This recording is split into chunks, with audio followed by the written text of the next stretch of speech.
ہم تو فانی جیتے جی وہ میت ہیں بے گور و کفن، غربت جس کو راس نہ آئی اور وطن بھی چھوٹ گیا. اس کو سمجھیے، یہ نقطہ آپ کو کوئی اور نہیں بتائے گا. It was impossible. یہ جو پاکستان کا دستور نہیں بنا 26 برس تک، کیوں نہیں بنا؟ ہوئی تاخیر تو کچھ باعث تاخیر بھی تھا، کوئی سبب تو نہیں، ایسا تو نہیں تھا کہ بغیر سبب کے کوئی کام ہو جائے. پاسبل نہیں تھا. آپ مغربی جمہوریت کے اصول کو لیں گے، ون مین ون ووٹ. ون مین ون ووٹ سے ڈسائسو ویٹو جاتا تھا ہندو کے ہاتھ میں. مغربی پاکستان کی آبادی کم، مشرقی پاکستان کی زیادہ. بیلنس آف پاور کدھر گیا؟ ون مین ون ووٹ سے. مشرقی پاکستان، اور وہاں 1 کروڑ ہندو موجود تھا. گویا کہ اصل فرق جو پڑے گا بیلنس میں، وہ ہندو کے ہاتھ کا بیلنس ہے. ترازو آتی تھی ہندو کے ہاتھ میں، پلڑا جو ہے مشرقی پاکستان کے مسلمان کا، مغربی پاکستان کا برابر. یہ تھی وہ کمپلیکیشن. کیسے بنائیں؟ جبکہ صورت کیا ہے؟ اگر یہ کوئی اسلام کے لیے کام تھا، پین اسلامزم کی طرف تھا، اگر اس کو دیکھا جاتا تو مغربی پاکستان، یہ بات کہنے کی تو نہیں ہے لیکن اب تو کہہ سکتے ہیں، فرام آل پریکٹیکل پرپزز مغربی Pakistan was the main and primary Pakistan, مشرقی پاکستان واز سیکنڈری پاکستان.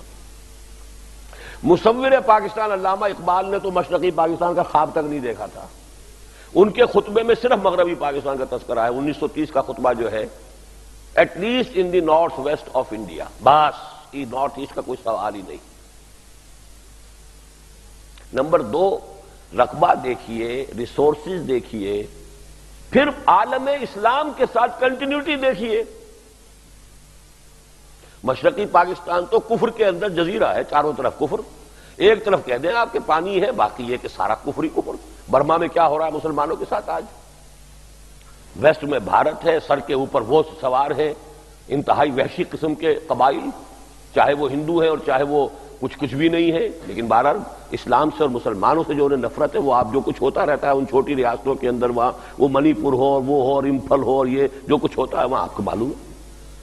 تو بیچارہ مشرقی پاکستان تو، اور پھر اتنا کم رقبہ اور اتنی حاضری کا پہلے لوڈ نفری کا، تو ڈیولپمنٹ کے چانسز کم. مغربی پاکستان کے ریسورسز، ہر طرح کا سوائل، منرلز، ہر چیز، پھر عالم اسلام کے ساتھ اس کی کنٹینیوٹی. تو اصل پاکستان یہ بنتا ہے، وہ بنتا ہے سیکنڈری. لیکن مغربی جمہوریت کی روح سے اصل پاکستان وہ بنتا ہے، یہ بنتا ہے secondary. And the balance of power goes in the hand of the Hindu voter. بتائیے کیا دستور بنائیں گے آپ؟ یہی وجہ ہے کہ اول تو قرارداد مقاصد جو پہلے دن آ جانی چاہیے تھی، وہ آئی ہے 1.5 سال بعد، 12 مارچ 1949 کو. اور یہ 1.5 سال وہ ہوتے ہیں جس میں کہ وہ جذبہ تو ٹھنڈا پڑ گیا. منڈل صاحب تو آ گئے، ظفر اللہ خان تو آ گیا، مذہبی طبقے کو تو آپ نے کر دیا متنفر اپنے آپ سے. مذہبی جذبہ جو ہے اس کے اوپر تو آپ نے پانی ڈال دیا.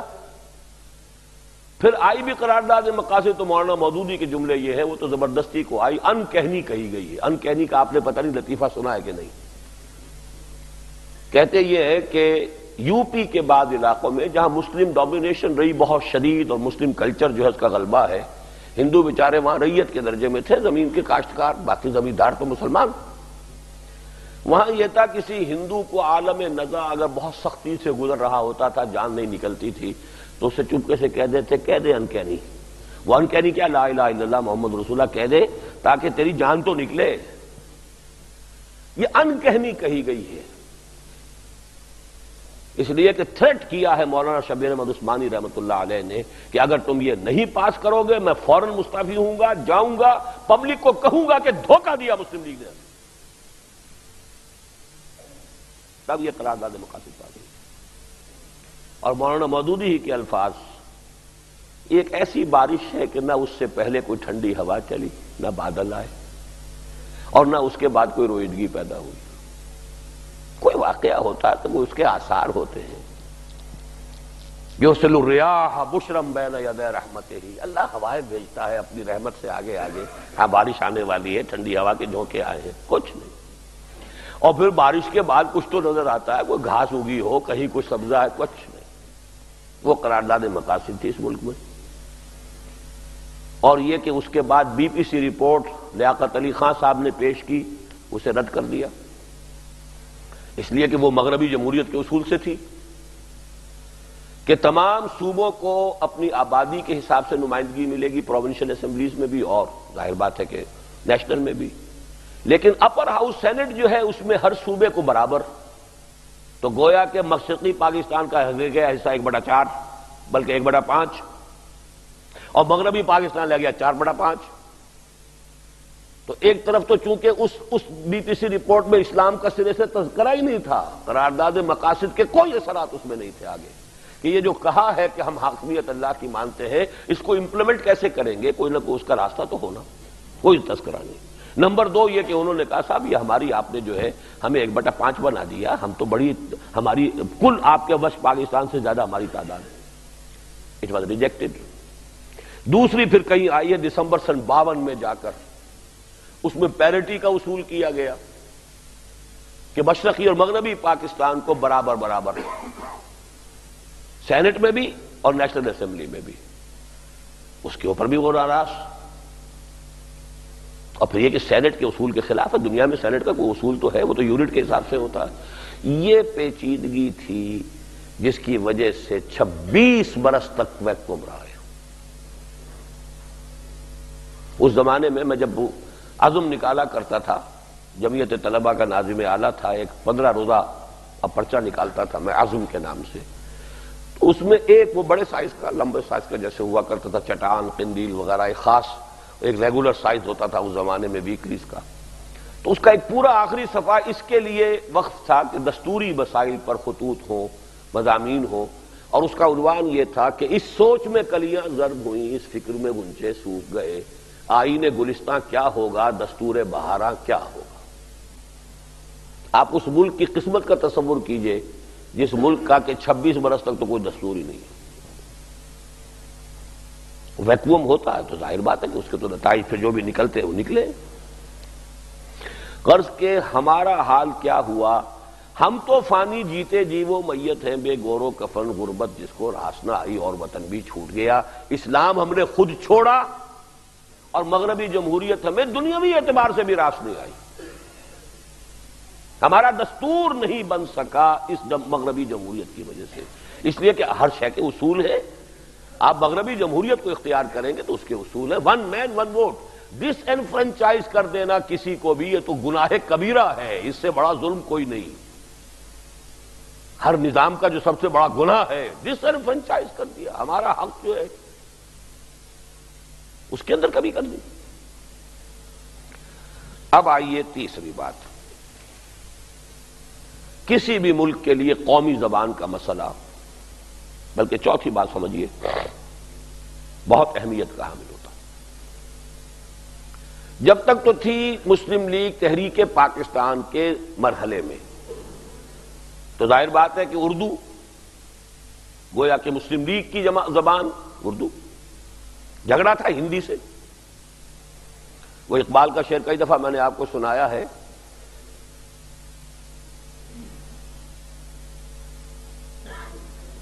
کیا تمہیں معلوم ہے کہ اصل جھگڑے کیا ہیں؟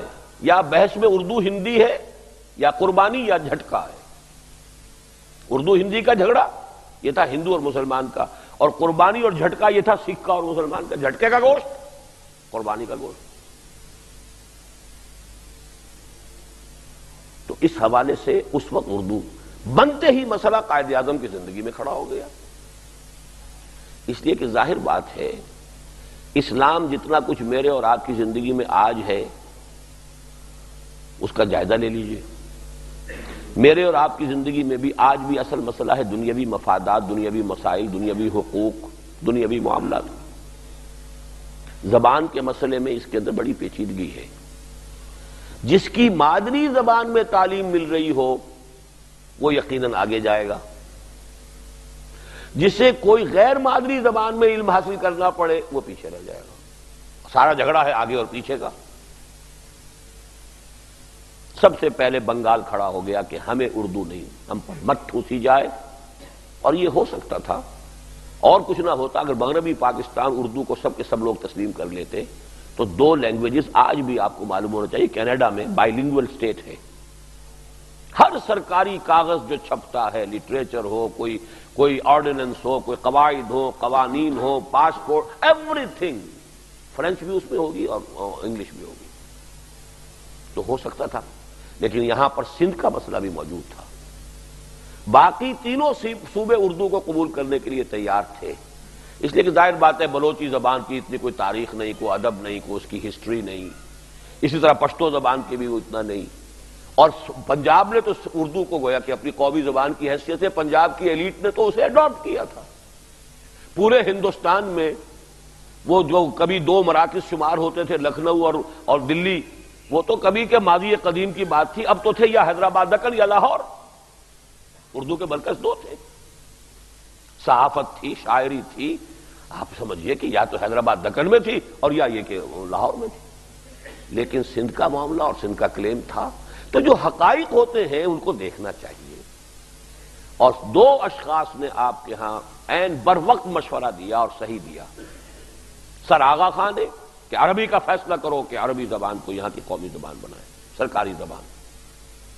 اور زاہد حسین مرحوم، وہ میرے عزیزوں میں سے تھے، first governor of the state bank of Pakistan. لیکن اس ملک کے اندر نہ حکومت، نہ قیادت، نہ مذہبی عناصر، مذہبی قیادت نے بھی کبھی اس حقیقت کو تسلیم نہیں کیا. نتیجہ کیا نکلا؟ بنگلہ دیش، بنگلہ بھاشا کی تحریک جو شروع ہوئی ڈھاکہ سے، وہ بنگلہ دیش تک پہنچ گئی. اور آج بھی آپ کے ویسٹ پاکستان میں کہنے کو آپ اردو سمجھتے قومی زبان، آپ مجبور ہیں کہ انگریزی ہی کو قومی زبان قرار دیں. اور ہے بالفعل تو وہی ہے. آج بھی پہلی جماعت سے دوبارہ آپ ریورٹ کر کے اور زیادہ ترویج کس زبان کی کر رہے ہیں؟ انگریزی کی. یہ اپنے آپ کو دھوکہ دینے والی بات ہے کہ اردو جو ہے وہ پاکستان کی قومی زبان ہے. تو ہماری کہاں وہ میچورٹی جس کو کہتے ہیں قیادت کی سوچ، حالات کا جائزہ، اس کے حوالے سے غور و فکر کرنا. کوئی زبان مقدس نہیں ہے، نہ اردو نہ سندھی. مقدس زبان اگر ہے تو صرف عربی زبان ہے ہمارے لیے. اور وہ بھی اس لیے نہیں کہ عربوں کی زبان ہے، اس لیے کہ قرآن کی زبان ہے، حدیث کی زبان ہے، محمد رسول اللہ کی زبان ہے صلی اللہ علیہ وسلم. اور یہ سب کے لیے یہاں سندھ کے اندر کتابیں لکھی گئی. مجھے افسوس ہے وہ کتاب گم ہو گئی. جب میں نے دورہ کیا تھا، میں جب گیا تھا دادو، وہاں مجھے ایک صاحب نے کتاب کا نسخہ دیا کہ جو اس زمانے میں سندھی کچھ دانشوروں نے شائع کیا تھا، پوری کتاب شائع کی تھی کہ عربی کو یہاں پر نافذ کیا جائے. عربی کو قبول کرنے کو تیار ہے. بھئی عربی اردو سپیکنگ کو بھی سیکھنی پڑے گی، پنجابی کو بھی سیکھنی پڑے گی، سندھی کو بھی سیکھنی پڑے گی، بنگالی کو بھی سیکھنی پڑے گی. کم سے کم برابر تو رہیں گے نا. آپ اردو ٹھوسیں گے تو سندھی بچہ پیچھے رہ جائے گا. پھر آپ لڑیں گے، اونچے نمبر والے کو چھوڑ دیا، کم نمبر والے کو لے لیا. وہ آخر کوٹا یہاں ہوا تو کسی وجہ سے ہوا تھا. پھر میں کہتا ہوں دنیا میں کوئی کام بغیر کسی سبب کے نہیں ہوتا. واقعہ یہ پنجاب میں کوٹا نہ ہوتا تو پنجاب کا مسلمان کبھی اٹھ کے کھڑا ہو نہیں سکتا تھا ہندو کے مقابلے میں. کوٹا تھا وہاں، ورنہ کالجوں میں مسلمان کو داخلہ مل جاتا پنجاب میں. میں انڈیا کی بات کر رہا ہوں، یونائٹڈ جو پنجاب تھا. ہندو کا مقابلہ کرنے والا پنجابی مسلمان کہاں تھا؟ وہ تو اس وقت کوٹا تھا، وہاں پر مسلمانوں کی اپنی سیٹیں مقرر ہوتی تھی. تب انجینئرنگ کالج میں، میڈیکل کالج میں مسلمان بھی پہنچتا تھا. ورنہ اگر ہوتا اوپن کمپٹیشن، ہندو آنے دیتا تھا کسی مسلمان کو؟ اسی طرح وہاں طے کروایا تھا سر چھوٹو رام نے، وہ اربن اور وہ جو دیہاتی کی تقسیم ہے کہ کوئی شہری جو ہے دیہاتی زمین نہیں خرید سکتا. قومیتیں جو ہے تقسیم کر دی گئی تھی. یہ زراعت پیشہ اقوام ہے، یہ غیر زراعت پیشہ اقوام ہے. غیر زراعت پیشہ کوئی، ورنہ ہندو مہاجن کسی مسلمان کے پاس یا کسی اور ہندو جاٹ کے پاس زمین رہنے دیتا. یہ تحفظات دنیا میں کرنے پڑتے ہیں کہ کچھ طبقات بیکورڈ ہیں، ان کو کچھ نہ کچھ جو ہے وہ آپ ان کو رعایت دیجئے تاکہ ایک ہوموجینس سا نظام بن جائے، پوری قوم جو ہے کسی ایک سطح پر آ جائے. ورنہ جو کسی وجہ سے ہینڈی کیپڈ ہے وہ ہمیشہ کے لیے ہینڈی کیپڈ رہ جائے گا، اور جو کسی وجہ سے آگے نکل گیا اس کی ہمیشہ کی ڈومینیشن ہو جائے گی. تو حقائق ہے. لیکن اگر ہوتی عربی زبان تو جھگڑا ہی نہیں. وہ سندھی کو بھی سیکھنی ہے اور اردو اسپیکنگ والے کو بھی سیکھنی ہوگی، پنجابی کو بھی سیکھنی ہوگی، اور کسی کو اس میں کوئی ہو نہیں سکتی. وہ ہماری قرآن کی زبان ہے، وہ ہماری حدیث کی زبان ہے، اللہ اور رسول کی زبان ہے. اس میں کسی لیکن یہ کہ کیا ہوا، یہ ہے چوتھا بلنڈر جو ہم نے کیا ہے نیشنل لینگویج کا۔ پانچواں اس سب کے اوپر جلتی پر تیل، ماشاء اللہ۔ ماشاء اللہ کا مطلب کیا ہوا؟ فوج تھی مغربی پاکستان کی، بلکہ وہ تو پھر جو مشرقی پاکستانی کے نزدیک ہر مغربی پاکستانی شالا پنجابی تھا، وہ تو سب پنجابی تھے۔ وہ نفرت جب آتی ہے، ابھی حال ہی میں ہمارے جو میجر جنرل ریٹائرڈ محمد حسین انصاری صاحب نے جو واقعات سنا، میں لرز گیا ہوں۔ یعنی یہ کہ چونکہ ان کے تھے وہ چشمدید واقعات۔ امین جوٹ ملز میں چٹاگانگ میں جس طریقے سے چھوٹے چھوٹے بچوں کی لاشیں جس طریقے سے وہاں پہ پڑی نظر آئی، اور ایک بہت بڑا کمیونٹی ہال تھا، اس کے چاروں طرف جو ہے کوئی ایسا تھا کہ وہاں بارشیں چونکہ زیادہ ہوتی ہیں تو بڑی گہری ایک نالی کھلی، ساری کی ساری خون سے بھری ہوئی۔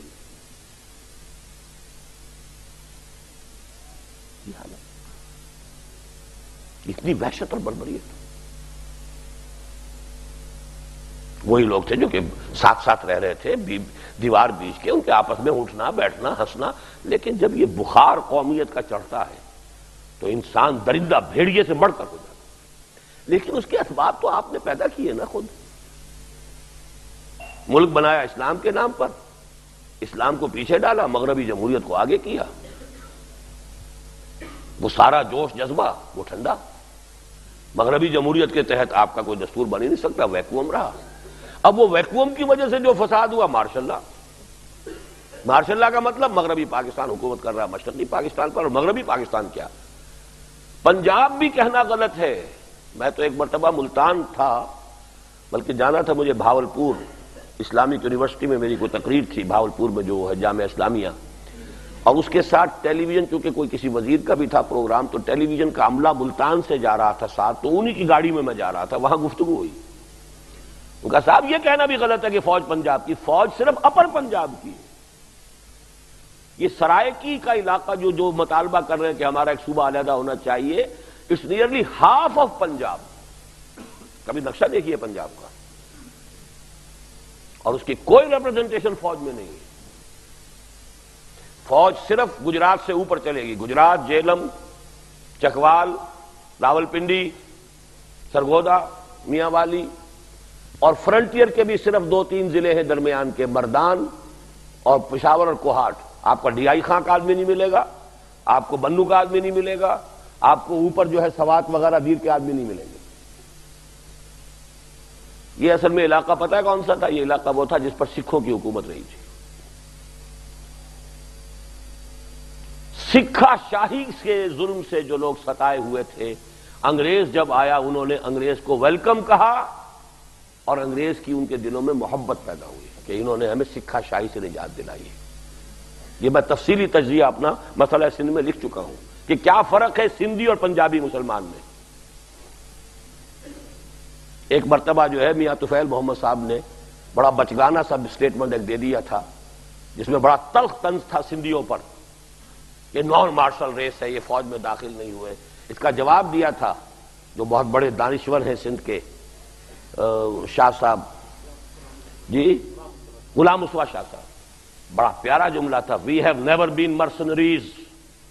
گالی دی پنجابیوں کو، تم ٹکے کے سپاہی رہے ہو، تم نے انگریز کی فوج کے اندر بھرتی ہو کر تم نے کعبے پر گولیاں چلائی ہیں، تم نے ترکوں کو تہس نہس کیا ہے، تم نے جنرل ایلن بی کو قبضہ لے کر دیا بغداد کا۔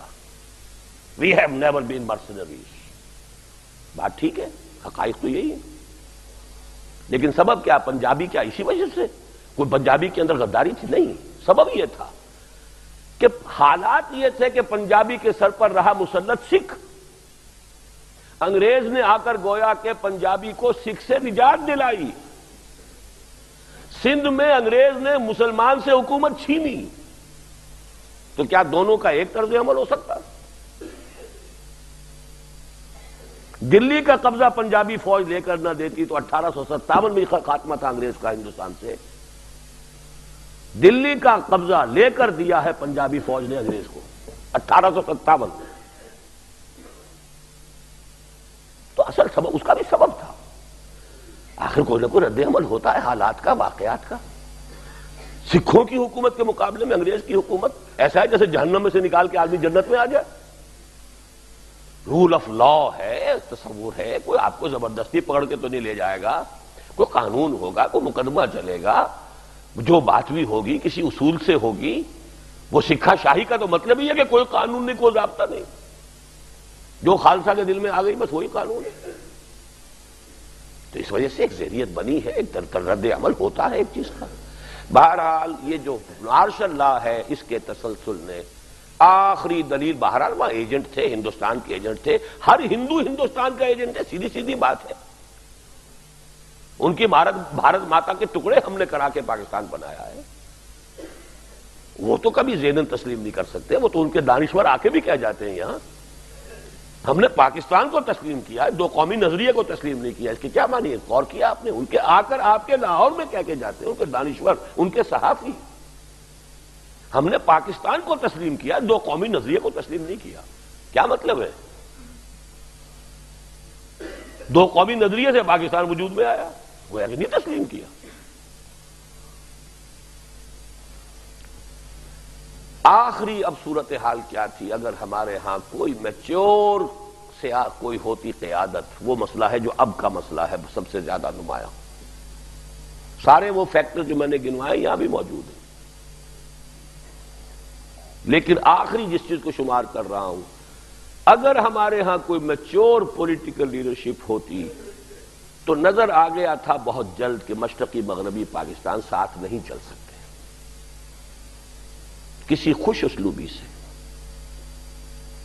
Sitting on the table negotiate کیجیے. یہ آخری درجے میں نے 1969 میں مقالہ لکھا تھا یہ میثاق میں کہ دنیا کی کوئی طاقت مشرقی پاکستانیوں کو مجبور نہیں کر سکتی کہ مغربی پاکستان کے ساتھ رہے. یہ ان کے اوپر آپشن چھوڑ دینا چاہیے، ریفرینڈم کروائیے. وہاں ریفرینڈم اگر ہو گیا ہوتا تو میں اول تو یہ سمجھتا ہوں کہ وہاں کی اکثریت جو ہے مغربی پاکستان ہی کے ساتھ رہنے کو ترجیح دیتی. پھر ان سے پوچھا جاتا آپ کی ٹرمز کیا ہیں؟ ظاہر بات ہے آپ اپنی ٹرمز کے اوپر ہی ہمارے ساتھ رہیں گے نا. لیکن یہ کہ اگر نہ فرض کیجئے تو ٹھیک ہے بھائی، آئیے علیحدگی کر لیجئے، بیٹھ کر بات کیجئے. زبردستی، جبر، مجبور کر کے آپ یہ تو کر سکتے ہیں کہ پاکستان کے اس علاقے کے اندر کسی جگہ پر بمباری کر دیں، کسی جگہ کچھ اور کر دیں. مشرقی پاکستان اس طریقے سے جبر کے ساتھ، آخر بلوچستان پہ بمباریاں بھی ہوئی ہیں، 2 مرتبہ ہوئی ہیں. ابھی ہو سکتا تھا مالاکنڈ میں معاملہ ذرا آگے بڑھتا تو سیدھی سیدھی بمباریاں ہوتی، کیوں نہ ہوتی.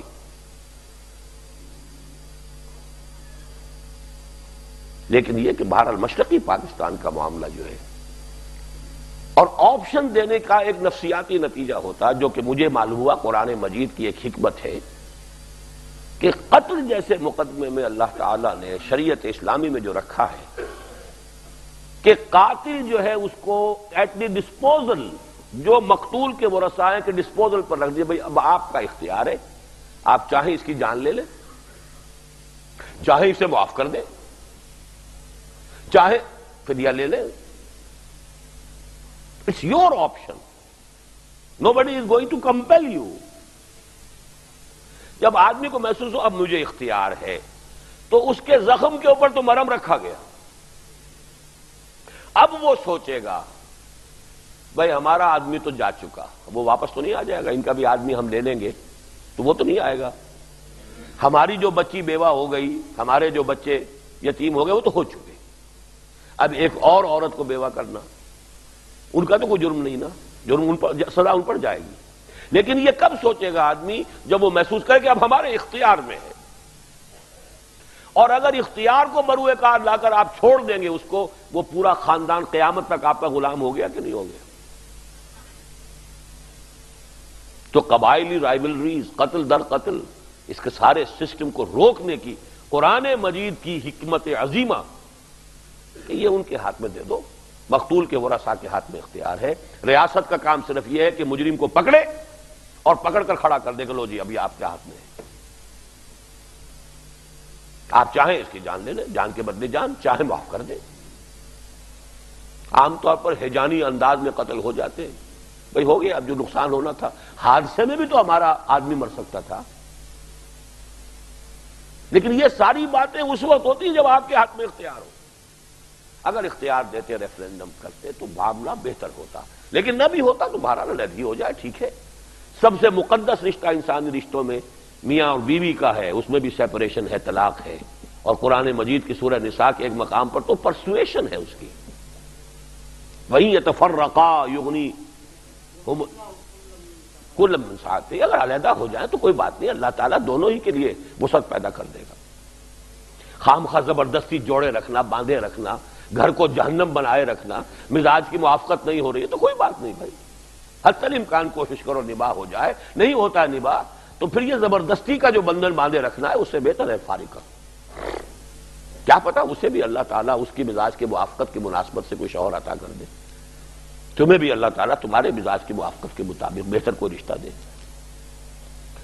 اس حوالے سے اب میں صرف چند کاش جو ہیں، اگر چاہیے کہ وہ کاش اگرچہ کہنے نہیں چاہیے، لیکن یہ کہ وہ کاش کے درجے میں کہتا ہوں، کاش کہ اس وقت ایوب خان دیگال والا طرز عمل اختیار کر لیتے.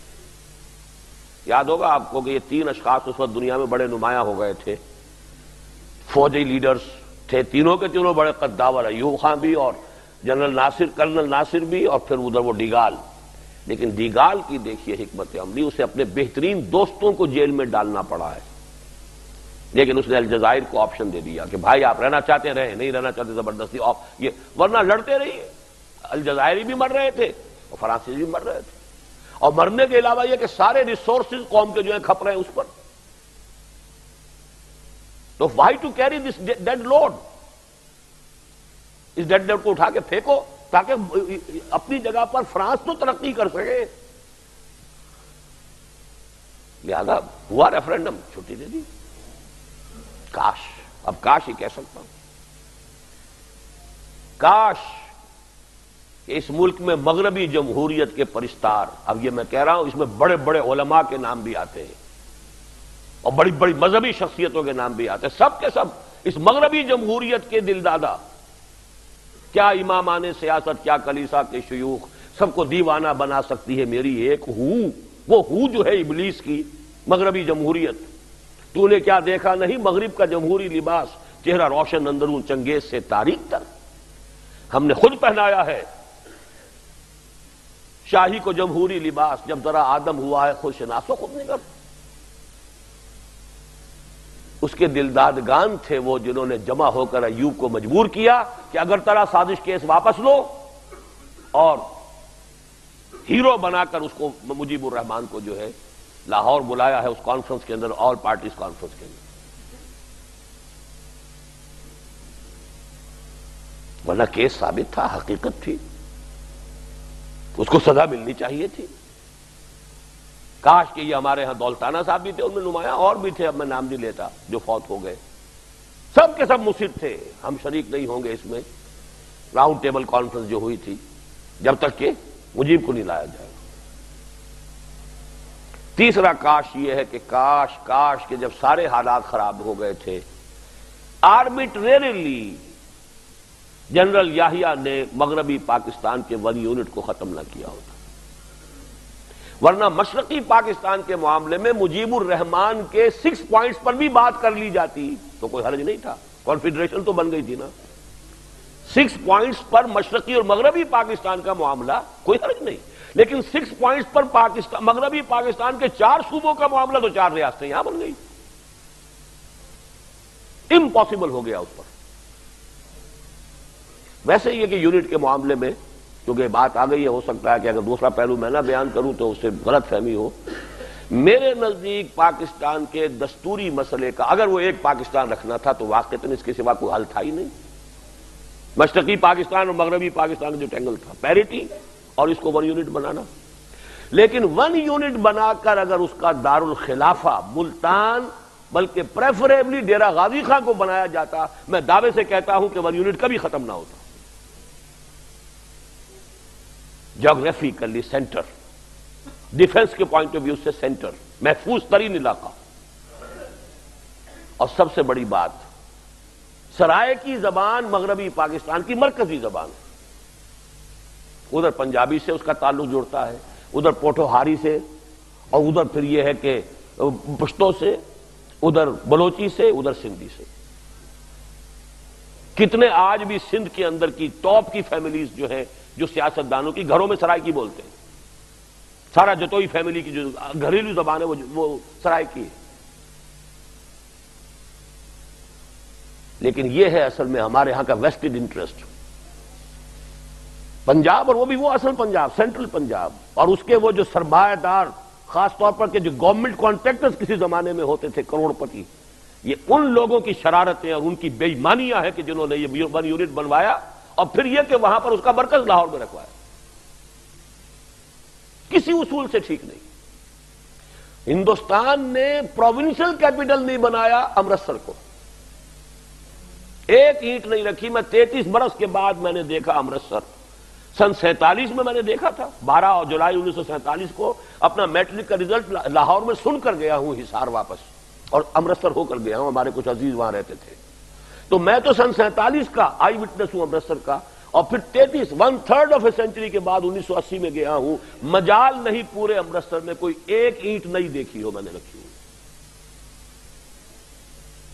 اس لیے کہ سرحد کے اتنے قریب. کوئی عقل کی بات ہوتی ہے. وہاں سے سیدھی جو ہے توپیں وہ اپنے سرحد میں رکھتے ہوئے بھی گولے لاہور پہ برسا سکتی ہے، اور پاکستان کی توپیں جو ہے اس کے گولے امرتسر جائیں گے. ڈیفنس جو ہے خود ایک ملٹری سائنس، اپنی جگہ ایک سائنس ہے. اس کی روح سے لاہور انڈیفینڈیبل سٹی ہے. اس کا لائن آف ڈیفنس جو ہے ٹیکنیکلی وہ دریا کے پار ہے. First line of defence is river Ravi. Ravi سے پرے جو لاہور ہے اس کا کوئی ڈیفنس ہی نہیں ہے. وہ تو BRB کینال بن گئی تھی ایک وقتی ضرورت کے تحت 1965 میں، وہ رکاوٹ بن گئی کچھ، ورنہ کوئی ہے ہی نہیں، آبسٹرکشن ہی نہیں. لیکن وہاں پر واپڈا ہاؤس بن رہا ہے، وہاں پر جو ہے وہ نئی نئی کالونیز بنی ہے. جو ڈھیلوں کی زمین تھی وہ سونے کے بھاؤ جو بکی ہے، تو فائدہ کس کو پہنچا؟ یہ بے ایمانیاں ہیں کہ جو قوم کا بیڑا غرق کرواتی ہے. اور ویسٹڈ انٹرسٹ، اور وہ کسی پوری قوم کا تو نہیں، پورے پنجابی قوم کا تو نہیں، چند فیملیز ہو میٹر. ورنہ یہ کہ ون یونٹ تو بڑی ایک نیچرل بات تھی. بہرحال یہ ہے وہ اسباب. باقی آخری درجے میں آ کر کوئی غلطی بھٹو کی، کوئی غلطی مجیب کی، کوئی فلاں کی، وہ تو پھر شخصیات ہوتی ہیں. لیکن یہ کہ اس قسم کے حوادث کو آپ یہ سمجھیں کہ کسی ایک آدمی کے کیے سے اتنی بڑی سزا پوری قوم کو مل گئی، یہ در حقیقت اوور سمپلیفیکیشن. بس کسی کی دشمنی کے آ کر جو ہے وہ سارا کا سارا الزام کسی ایک کے سر کے اوپر ڈال کر اپنے آپ کو بری کر لینا. ہم سب مجرم ہیں. پاکستان میں اسلام نہیں آیا تو یہاں کا ہر فرد مجرم ہے اس کا، اس لیے کہ وہ بھی اس قوم کا فرد ہے. اس کی اجتماعی پالیسی کے اندر انہوں نے بھی تو اپنی ساری توجہ جو ہے اپنی دنیا بنانے میں لگائی ہے، اپنی بلڈنگیں بنائی ہیں، اپنے محل تعمیر کیے ہیں، اپنے کارخانے بنائے ہیں. پاکستان میں اسلام لانے کے لیے کتنی محنت کی ہے اور کتنا ایثار کیا ہے، کتنی قربانیاں دی ہیں. اپنی معاشرت، اپنی معیشت میں اسلام کی پابندی کتنی کی ہے، یہ دیکھ لیں، ہر شخص دیکھ لے، اپنے گریبان میں جھانک لے. یہی مسئلہ اب ہے. اور بدترین کسی سزا کا معاملہ جو ہے اس کے لیے ڈرامہ کے لیے جس کو سٹیج تیار کیا جاتا ہے، کیا جا چکا ہے. اور گدھ ہیں اب تیار. ظاہر بات ہے کہ جب کوئی جانور کہیں مر رہا ہو یا کوئی انسان مر رہا ہو تو آپ کو معلوم ہے گدھ جو ہے وہ چاروں طرف اکٹھے ہو جاتے ہیں. جب تک جان کی رمق نظر آتی ہے قریب نہیں آتے. کیا پتہ ہاتھ اٹھائی دے ہمارے، مر گیا تو اب انتظار میں بیٹھے ہوئے ہیں. اور ظاہر بات ہے کہ وہی شکل ہے اس وقت. وہ گوادر کی بات ہو، وہ کراچی کو کاٹ کر وہ ہانگ کانگ بنانے کی بات ہو، وہ ادھر سے جو ہے کشمیر کی آزاد کشمیر کا مسئلہ ہو تاکہ یہ آزاد کشمیر اور گلگت وغیرہ کو ساتھ ہندوستان سے پاکستان سے لے کر وہاں کوئی آزاد ریاست بنوا دی جائے، یا یہ کہ وہ کوئی اسماعیلی ریاست کا نقشہ ہو کہ جو ناردرن ریجنز کے اندر. یہ 4 آلٹرنیٹ سکیمز چل رہی ہیں، 2 ساؤتھ میں، 2 نارتھ میں. لیکن یہ کہ ہم الزام کس کو دیں گے؟ فضا تو ہم نے تیار کی ہوئی ہے نا، جس کے لیے کہ لوگوں کو ریشہ دوانی کا موقع ملتا ہے. اندر اگر ایسی فضا نہ ہو تو دشمن تو آ کر وہ فضا پیدا نہیں کر سکتا. ہاں فضا پیدا ہوئی بھی فضا سے فائدہ اٹھا سکتا، اس کو استعمال کر سکتا ہے. اس کے لیے جو ہے زمین تیار ہو چکی ہے. اب اس کا حل کیا ہے؟ نمبر 1، علاج اس کا وہی آب نشاط انگیز ہے ساقی۔ پہلی بات تو یہ ہے کہ توبہ اللہ کی جناب میں اجتماعی سطح پر، جس کے لیے پہلے انفرادی توبہ کرنی ہوگی۔ توبہ کی رٹ نہیں، واقعتاً ہر فرد اپنی جگہ طے کرے مجھے مسلمان جینا ہے، مسلمان مرنا، اپنی معاشرت کو دیکھے، اپنی معیشت کو دیکھے، پاک کرے اسے، پھر یہ لوگ مل جل کر جمع ہوں اور اس ملک کے اندر ایک اسلامی انقلاب برپا کریں۔ کہنے میں تو ایک جملہ ہے، کافی ہے۔ اگر اس ملک میں دستوری سطح پر طے کر دیا جائے، جیسے قرارداد مقاصد اس کا دستور کا حصہ ہے، لیکن اس کے ساتھ ابھی چاہیے وہ جو بات کہی تھی نواز شریف صاحب نے بھی کہ اب دستوری اس کے لیے ترمیم بھی آ رہی ہے، بس نفاذ شریعت ایکٹ تو یہ لے لو، اگرچہ اس میں بھی سود کو برقرار رکھا، لیکن یہ کہ اس کے لیے اصل ترمیم جو دستور میں آ رہی ہے وہ نہیں آئی آج تک۔ دستور کی وہ ترمیم کہ یہاں کتاب و سنت ہر شے پر بالا تر ہے، فیصلہ کرے گی عدالت، but you set the ball rolling, بات طے ہو جائے، اب عدالتوں کے اندر معاملہ جائے گا کیا چیز غیر اسلامی ہے نہیں ہے۔ لیکن ایک چیز کو بھی اس میں سے اگر آپ نے ریزرو کر کے ایکسیپشن کے طور پر رکھ لیا تو آپ کا سارا کام زیرو ہو گیا۔ وداؤٹ اینی ایکسیپشن ہر چیز پر کتاب و سنت کی بالادستی۔ اصل حل تو ہے صرف یہ، اس کے علاوہ کوئی حل نہیں۔ آج نہیں تو کل تن آسانیاں چاہیں اور آبرو بھی، وہ قوم آج ڈوبے گی گر کل نہ ڈوبی۔ پاکستان کا خاتمہ اب ہوتا ہے یا یہ کہ کچھ دنوں کے ہو کر رہے گا اگر یہاں اسلام نہیں آیا۔ It has no justification to exist. میری آپ گردن اڑا دیجئے، مجھے غدار قرار دے دیجئے، میں لیکن یہ کہ یہ بات کہوں گا اور ڈنکے کی چوٹ کہوں گا، no justification for Pakistan to exist. اگر آپ یہاں اسلام کو فیصلہ کن اس کی بالادستی طے نہیں کرتے۔ آرٹیفیشل، میں پوری کتاب لکھ چکا ہوں، آرٹیفیشل تقسیم ہے بھارت کی۔ دریا آپ نے بانٹ دیا، دریا میں آپ کے ڈیم جو ہے سلٹ اپ ہوتے چلے جا رہے ہیں، نیا ڈیم آپ کو بنا نہیں سکتے۔ بنائیں گے تو سارا قرضہ جو اور پہلے سے بندھا ہوا ایک بال اور زیادہ یہودی جکڑ بندی کے اندر آپ چلے جائیں گے۔ یہ تو ایک وشیش سرکل ہے جس کے اندر مبتلا ہے۔ اب وہ تو بنائیں کیسے؟ وہ تو قومیتوں کا تصادم جو ہے وہ بننے نہیں دے گا۔ کیا کریں گے؟ علامہ مشرقی کی پیشن گوئیاں ہیں کہ پینے کا پانی دستیاب نہیں ہوگا پنجاب میں کسی کو۔ آپ کہتے ہیں کاشت کے لیے پانی، پینے کے لیے پانی نہیں ہوگا، یہ علامہ مشرقی کی پیشن گوئیاں۔ اس لیے کہ اگر کشمیر کا معاملہ نہیں طے ہوتا، دریاؤں کے منبع آپ کے ہاتھ میں نہیں ہے، تو کیا ہوگا؟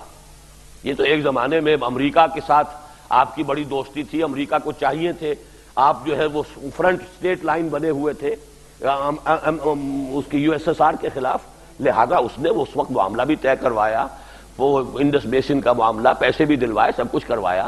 اب جو حالات ہیں بڑے بدل گئے، وہ اگر کچھ کروائے گا تو آپ کو پہلے گروی رکھ کے کروائے گا۔ یہودیوں کے ہاتھ میں ایک بچہ آپ کا جب تک گروی نہیں رہ جائے گا اس وقت تک وہ کوئی کام نہیں کروائے گا آپ کا۔ تو اب تو یہی ہے کہ اگر تو اللہ کا دامن تھامنا ہے تو یہ راستہ ہے، اس کے سوا کوئی راستہ نہیں۔ نمبر 2 یہ ہے جس کو کہ ہماری میڈیکل سائنس میں پیلیٹیو ٹریٹمنٹ کہا جاتا ہے۔ سر درد ہو رہا ہے بھائی، کچھ اس کو ایسپرین تو دے دو نا، ابھی ڈائگنوسس کر لیں گے، وقت لگے گا، ایسپرین فوری طور پر دو۔ فوری طور پر یہ ہے کہ کراچی کے لوگوں کو کھل کر بات کہنی چاہیے، اور میں تو کہہ رہا ہوں نہ معلوم کتنے برس ہو گئے، علیحدہ صوبہ جب تک نہیں بنے گا کوئی مسئلے کا حل نہیں۔ جائز ہے مقام یہ ہو کہ آخر میں کچھ لوگ ہیں، اتنے بڑے بڑے صوبے ہم نے بنا رکھے ہیں، اس کے لیے منطقی بات ہے، ہر شخص نے کہا ہے، جو شخص بھی زیادہ اس کی سیاسی اس وقت نہیں ہے، اس لیے کہ ہمارے اصغر خان صاحب بھی بیچارے جو ہیں وہ سیاسی یتیم ہی ہے میری طرح۔ میں تو سیاسی یتیم اس معنی میں ہوں کہ میں کبھی اس میدان میں گیا نہیں، وہ اس معنی میں ہے کہ میدان نے اسے قبول نہیں کیا کبھی، باقی ہے نتیجہ تو ایک ہی ہے۔ لیکن وہ بھی صاحب کہہ رہے ہیں کہ سب صوبے بنے، 12 بنے، 10 بنے، جتنے بنے، پنجاب کو تقسیم کیجئے۔ ہاں اگر صرف سندھ کا کرتے تو سندھ جو ہے سندھی آفینڈڈ فیل کرتا ہے۔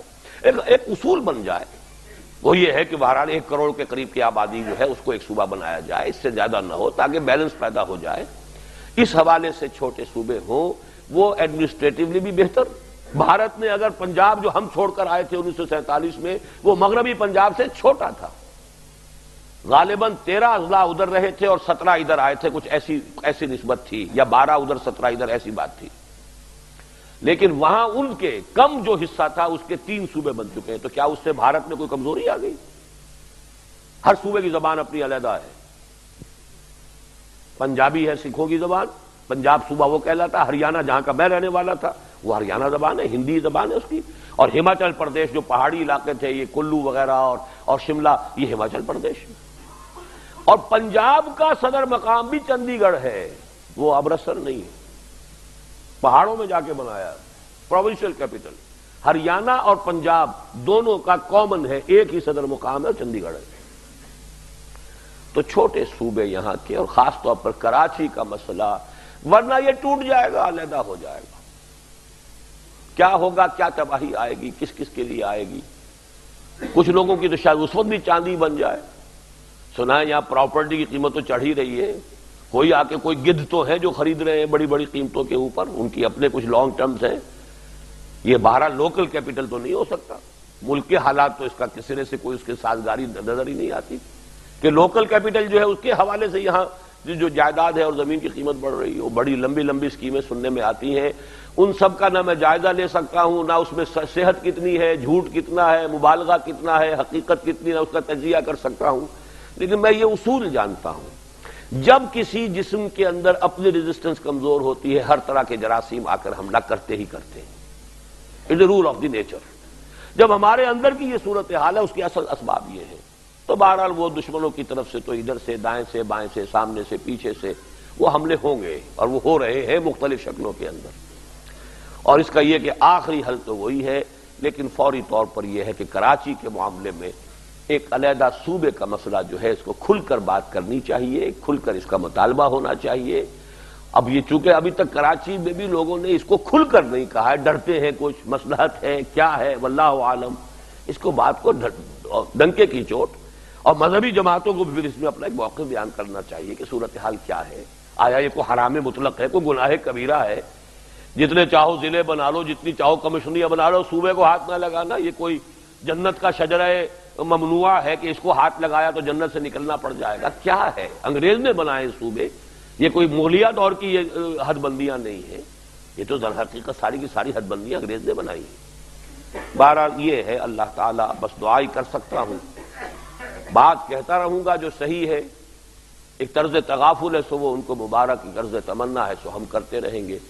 بہرحال آپ حضرات جو ہے نوٹ کریں کہ ایک توبہ کی منادی کا ایک فیصلہ ابھی تھوڑی دیر پہلے ہمارے یہاں کے جو ناظم تنظیم اسلامی ہیں انہوں نے طے کیا ہے. امن مارچ تو ہوتی ہے، امن پتہ نہیں کس بلا کا نام ہے، اور امن مارچ کہنے سے کیا کسی کو حاصل ہوگا. لیکن یہ ہے کہ جو بھی ایک کام کیا جائے کہ توبہ کی منادی، کہ لوگوں اللہ کی طرف رجوع کرو. اور اس موقع پر یہ 2-3 باتیں کلیئرلی جو ہے کسی ایک ہینڈ بل کی شکل میں لوگوں کے اندر تقسیم کی جائیں، اور لاہور کراچی میں ایک شخص تک جو ہے بات پہنچائی جائے. اس کے لیے کوئی طے کیجئے، کوئی ہمت کیجئے، کوئی فیصلہ کیجئے، اس کے لیے اپنا وقت طے کیجئے. اس میں لگنا جو ہے اس کا پروگرام جو ہے آ جائے گا کہیں اخبار میں انشاءاللہ تعالی. بدھ کے روز 4 تاریخ کو اس قسم کا ایک مظاہرہ کرنے کا پروگرام ہے تنظیم اسلامی کے تحت کراچی میں. تو اس کے لیے آپ ابھی سے اپنا ایک ارادہ کر لیں، اپنے پروگراموں کے اندر اس کو پہلے سے طے کر لیں، تاکہ فوری طور پر پھر کوئی وقتی جو ہے مشغولیت اس میں آڑے نہ آ جائے. اقول قولی ھذا واستغفر اللہ لی ولکم ولسائر المسلمین والمسلمات. 4:30 بجے بدھ کے روز مسجد خضرہ صدر میں جمع ہونا ہے.